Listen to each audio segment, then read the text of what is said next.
မင်္ဂလာပါအားကစားချစ်သူများအားလုံးခင်ဗျာဒီနေ့မှာတော့ Manchester United ရဲ့ show ပွဲပြီးယာယီနဲ့ပြ Michael Carrick ပြောကြားခဲ့တဲ့ Manager Stock ကိုတင်ဆက်ပေးသွားမှာပါပွဲပြီး Carrick ကပထမဆုံးပြောခဲ့တာကတော့ဒီနေ့ပွဲရဲ့ကစားပုံကိုကျွန်တော်လုံးဝမကျေနပ်ပါဘူးဆိုတာပါ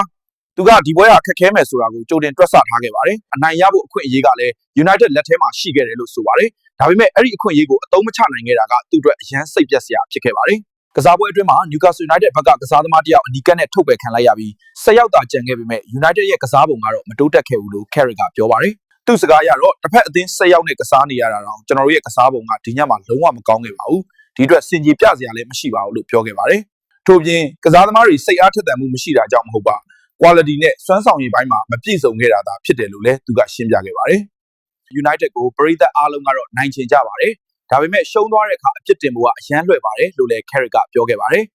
။နောက်ဆုံးမှာတော့ Carrick က Newcastle United အနေနဲ့ဒီနေ့ပွဲမှာအနိုင်ရဖို့ထိုက်တန်ခဲ့တယ်လို့ဝန်ခံခဲ့ပါတယ်။ဒါကိုပြောရတာစိတ်ပျက်စရာဖြစ်ပေမဲ့ဒါကအမှန်ပါပဲ။အခုချိန်မှာတော့အကောင်းဆုံးအတွက်ပြန်ကြိုးစားရမှာပါ။နောက်ပွဲမှာပြန်လဲတုံ့ပြန်ဖို့လိုပါတယ်လို့ပြောခဲ့ပါတယ်။ဒါဆိုရင် Manchester United အနေနဲ့နောက်ပွဲစဉ်တွေမှာဘယ်လိုတုံ့ပြန်လာမလဲဆိုတာကိုစောင့်ကြည့်ရမှာပဲဖြစ်ပါတယ်။ဒီလိုအားကစားသတင်းအသစ်များကိုဆက်လက်ကြည့်ရှုခြင်းရင် like and follow လုပ်ထားဖို့မမေ့ပါနဲ့ခင်ဗျာ။ကျေးဇူးတင်ပါတယ်။